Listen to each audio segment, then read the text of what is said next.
ये विशेष बुलेटिन हम आपके लिए लेकर के आए हैं उस श्रीलंका से जिसे कभी सोने की लंका कहा जाता था। अपने आप में ये देश संपन्न था, खुशहाल था। तो आखिर ऐसा क्या हुआ बीते चंद वर्षों में जिसके चलते इस देश में बदहाली का आलम इस कदर है कि लोग भूख से मारे सड़कों पर फिर रहे हैं।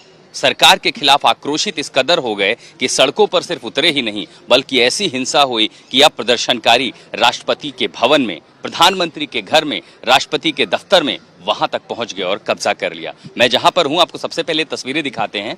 ये टेम्पल ट्री हाउस है। इसे श्रीलंका में कोलंबो में, ये राजधानी कोलंबो में इसे प्रधानमंत्री का आधिकारिक और औपचारिक निवास स्थान कहा जाता है। यहाँ देश के प्रधानमंत्री रहते हैं। लेकिन अब जहां ऐसी जगहों पर कोई आम आदमी जा नहीं सकता, बिना सुरक्षा के बहुत सारे प्रोटोकॉल होते हैं, ये आज फ्री वॉक है। अब ये एक तरह का म्यूजियम बना हुआ है जहां हर दिन हजारों की संख्या में लोग पिछले 2 दिनों से देखने आ रहे हैं कि आखिर प्रधानमंत्री अपने आवास में कैसे रहते होंगे। हालांकि आज एक तस्वीर बदली हुई दिखाई पड़ती है। सुबह से हम जो देख पा रहे हैं कि जो लोग हिंसा में शामिल थे, जिन्होंने इस पूरे इलाके पर कब्जा किया, आज वही लोग इस महल को साफ कर रहे हैं, यहाँ की साफ सफाई कर रहे हैं, लॉन को साफ कर रहे हैं, अंदर जो कूड़ा कचरा था उसे हटा रहे हैं। हिंसा के पास जो भी यहाँ पर चीजें बची हुई थी उन सब को हटा करके इसे वापस इसके रूप में लाया जा रहा है। और ये कोई सरकारी लोग नहीं है, ये वही लोग हैं जो हिंसा में शामिल थे। हमने जब पूछा तो उन्होंने कहा कि ये हमारी अपनी संपत्ति है, सार्वजनिक संपत्ति है, हमारे टैक्स से बनाई हुई है और कल को इसी देश का मुस्तकबिल यहाँ से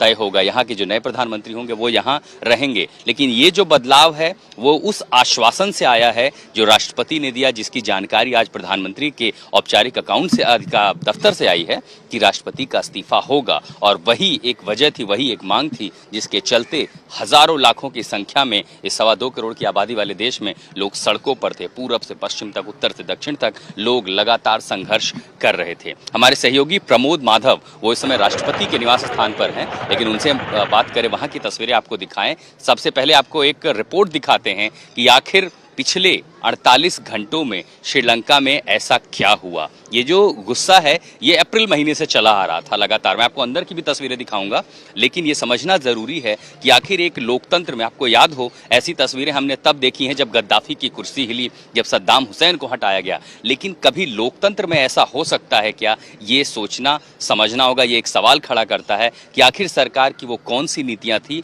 जिसने इस देश पर ऐसा आर्थिक संकट खड़ा कर दिया जिसके बाद लोग सड़कों पर आ गए। ये जो निवास स्थान है जहां से इस देश की नीतियां तय होनी थी, जहां से सरकार चलनी थी, जहां से श्रीलंका का सुनहरा भविष्य लिखा जाना था, आज वो महल अंधकार में है। वो अंधकार में इसलिए कि लोगों को नहीं पता कि आगे उसका भविष्य क्या है। तो सबसे पहले आपको एक रिपोर्ट दिखाते हैं कि आखिर 48 घंटे में क्या कुछ श्रीलंका में हुआ, उसकी वजह क्या है और आगे अब इस देश का भविष्य क्या है।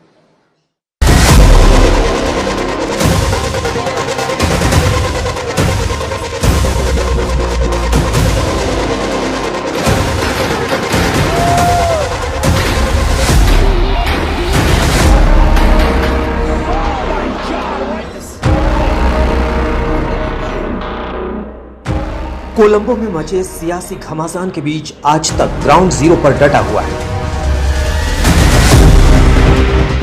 आज तक संवाददाता आशुतोष मिश्रा राष्ट्रपति गोटाबाया के बंकर में भी पहुंच गए।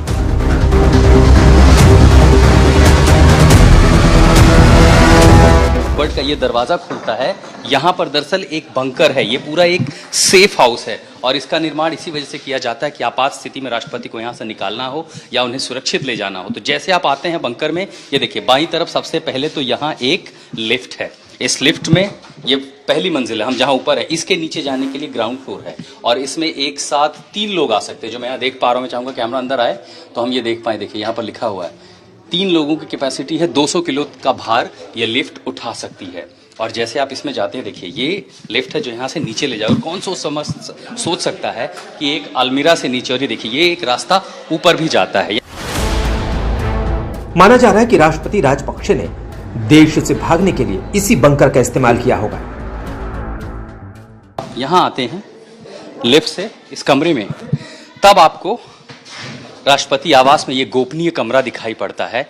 यानी ऐसी स्थिति में राष्ट्रपति को अगर रहना हो या सबसे बचकर, तो ये देखिए बड़ा सा टेलीविजन है। हालांकि प्रदर्शनकारी यहाँ तक पहुंचे थे तो इसको चकनाचूर कर दिया गया है।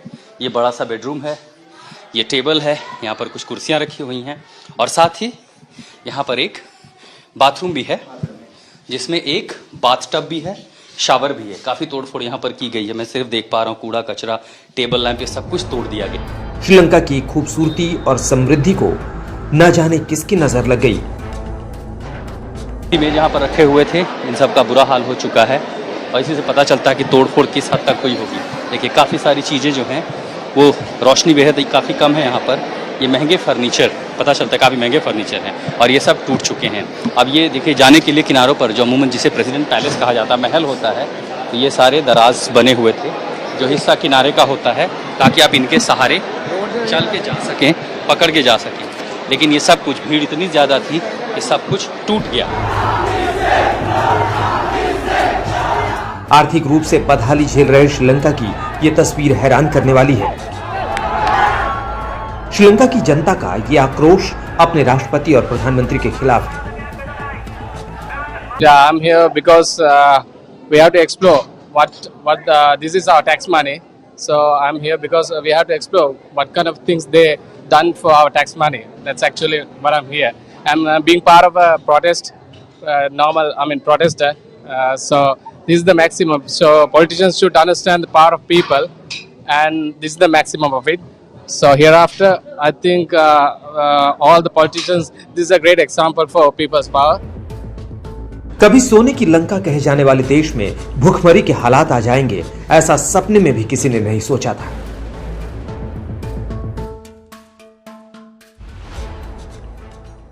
I think this is the first time we have been entered to the President House. We got a good opportunity. So I think the whole country is peaceful now.